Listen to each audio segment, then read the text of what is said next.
Siku ya Karume tunasema asante kwa damu na ndoto zilijenga haya mataifa. Tunashika moto, tunashika miko. Uhuru si maneno tu, ni kazi kila siku.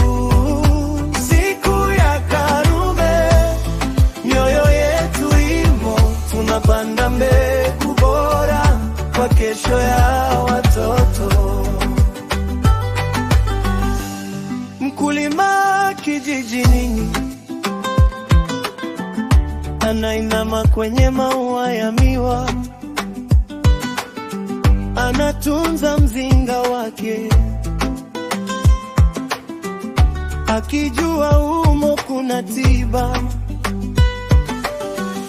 Asali mbichi ya Irepas imetoka kwenye ardhi. Yawe dawa, yawe nguvu, yawe fursa ya kipato pia.